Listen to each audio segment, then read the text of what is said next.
When I told my in-laws I was pregnant, my father-in-law looked me dead in the eye and said, "Abort it before you curse our family with a defective child." Little did he know, the only thing cursed in this family was his massive secret, and I was about to expose every single piece of it to the world. Hey everyone, grab your coffee, get comfortable, and let me tell you a story that still makes my blood boil to this day. If you're new here, welcome. If you're a regular, you know I usually share wild relationship drama, but this takes the crown. Names and specific locations have been changed for privacy, but everything else, every single brutal word, completely real. Let's wind the clock back about 6 months. My husband, Leo, and I had been married for 2 glorious years. We met in college, built our careers from the ground up, bought a modest little house, and were honestly living the American dream. Leo's family? Well, they were a completely different story. Leo comes from what society likes to call old money. Not billionaire status, but wealthy enough to look down their noses at anyone who didn't come from a gated community with a trust fund. From day one, I knew I wasn't good enough for their precious golden boy. I grew up working class. My dad was a mechanic, and my mom was a public school teacher. We earned every single thing we had. But Leo loved me, and I loved him, so we learned to tolerate the cold shoulders and passive-aggressive remarks at holiday dinners. Or so I thought. The real nightmare started the day I found out I was pregnant. I was over the moon. I took 3 different tests, ran into the living room, and cried happy tears. Leo was ecstatic. He lifted me up, spun me around, and whispered how we were finally going to start our own little family. We decided to host a quiet weekend dinner at our house to share the news with his parents, Richard and Eleanor. Big mistake. Huge mistake. That evening, I spent hours cooking. I wanted everything to be perfect. We sat down in the dining room, and right after the main course, Leo poured everyone a glass of sparkling cider. He raised his glass, glowing with pride, and said, "Mom, Dad, we have some amazing news. Sarah is pregnant. We're having a baby." I was smiling, expecting at least a polite nod or a fake smile. But the reaction we got? Absolute freezing silence. Eleanor dropped her fork against her plate with a sharp clank. Her face drained of color, and she looked over at her husband like a ghost had just walked into the room. And Richard? Richard slowly put his glass down. He didn't smile. He didn't congratulate us. He leaned back in his chair, stared straight into my eyes, and uttered a sentence that permanently shattered any respect I ever had for him. "Abort it," he said, his voice completely calm, as if he were commenting on the weather.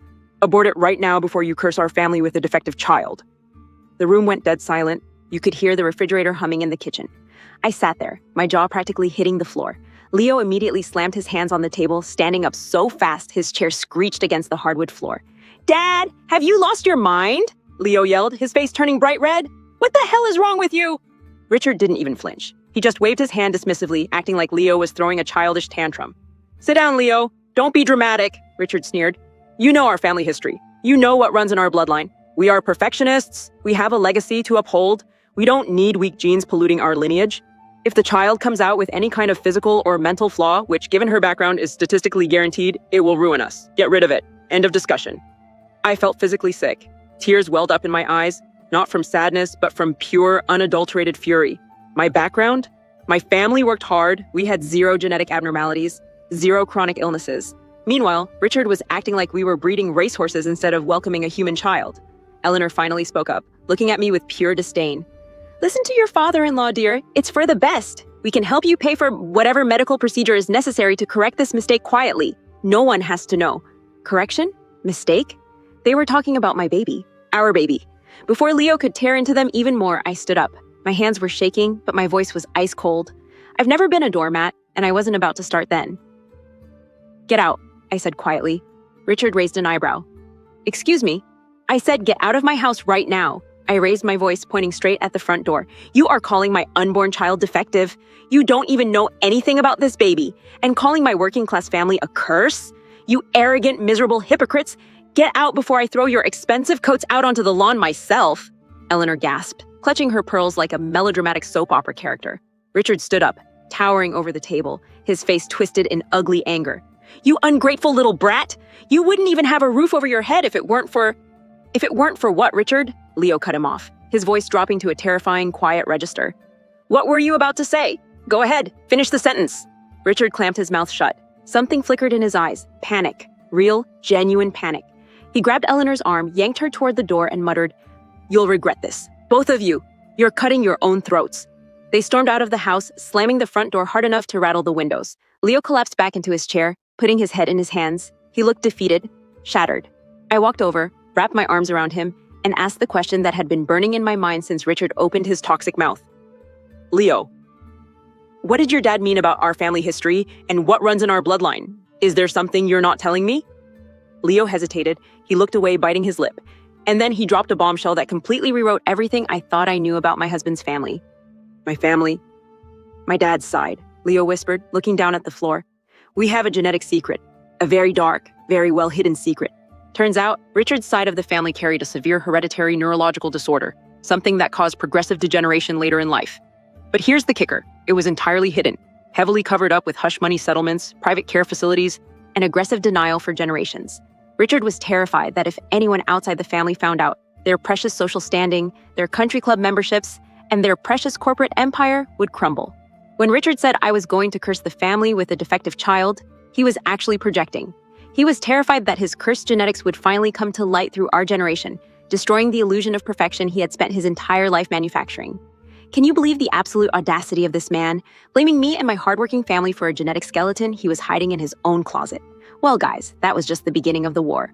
Over the next few weeks, the pressure campaign started. Richard tried to cut Leo out of the family business. They sent threatening texts, tried to bribe us to move out of state, and even had family members call us to tell us we were destroying the family name. But Leo stood by me 100%. He cut them off completely, blocking their numbers, changing our locks, and telling them that if they ever came near our house again, we'd slap a restraining order so fast their heads would spin. We thought that was the end of it. We thought we had won. We were wrong. About a month later, I got an anonymous package in the mail. No return address, just a thick manila envelope. Inside were documents, financial statements, legal trust deeds, and old medical files dating back 20 years. As I flipped through the pages, my jaw dropped. It turned out Richard wasn't just a snobby, narcissistic elitist. He was a fraud. The entire family fortune, the houses, the cars, the investments, was built on embezzled funds from a family trust that Richard was supposed to be managing fairly for all of his siblings, including Leo's disabled aunt, whom Richard had locked away in a shady low-tier care facility to cut costs decades ago. He was so obsessed with perfection and bloodlines that he had literally stolen millions from his own flesh and blood to maintain his fake lifestyle, while locking away the family member who actually needed help. I looked at Leo, handed him the papers, and said, "Honey, I think it's time we show your dad what a real curse looks like." We didn't yell. We didn't fight. We took those documents straight to a high-powered federal attorney and the state's Financial Crimes Division. Fast forward to today, Richard is currently facing multiple felony charges for fraud, embezzlement, and elder abuse.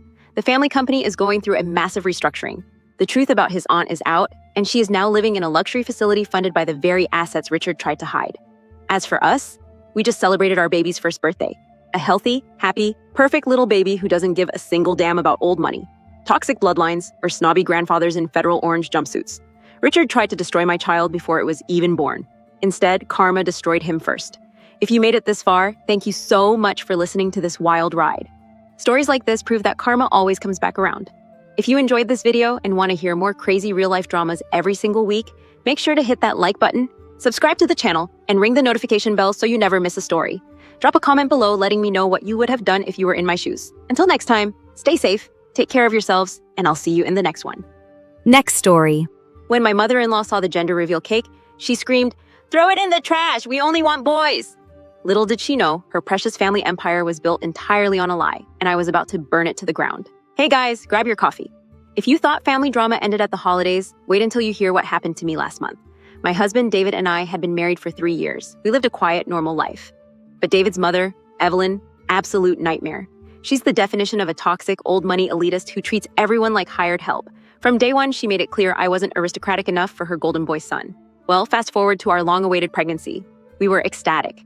We decided to host a small family dinner for the gender reveal. I baked a gorgeous cake, cut the slice, and bright pink smoke filled the living room. "It's a girl!" I was smiling, waiting for a happy reaction. Instead, Evelyn slammed her wine glass down so hard it shattered on the table. "A girl!" she shrieked, her face turning crimson. "Are you out of your minds? In this family, the firstborn must be a male to inherit the estate. Get rid of it or find a way to fix it because I refuse to let a female ruin our legacy." I stood there, completely frozen in shock. David immediately jumped up, yelling at his mother, "Yeah, have you lost your absolute mind, Mom? Get out of our house right now!" Evelyn just scoffed, flipping her hair. "You'll thank me when you realize you're shackled to a disappointment," she sneered before storming out. I was shaking with rage, but here's the best part. Evelyn always acted so high and mighty about her family's wealth and purity. But a week later, while helping David clean out his late grandfather's old desk in the attic, we found a hidden lockbox. Inside were legal documents and financial ledgers. Turns out, Evelyn's entire fortune, every single penny, wasn't inherited legally at all. Decades ago, She had illegally forged documents to cut out David's uncle and steal the entire family inheritance for herself, leaving him bankrupt. I looked at David and smiled. Honey, I think it's time to give your uncle what's rightfully his. We handed the exact documents over to a top-tier civil litigation attorney. Within weeks, Evelyn was hit with massive fraud lawsuits, asset freezes, and criminal charges. Her precious legacy crumbled overnight, and she ended up losing her mansion to pay back the stolen funds. Today, our baby girl is healthy, happy, and living rent-free in Evelyn's former nightmare. Karma always wins, guys. If you love this story, make sure to hit that like button, subscribe, and ring the bell for more wild Reddit drama every week. Drop a comment below telling me what you would have done. See you in the next one.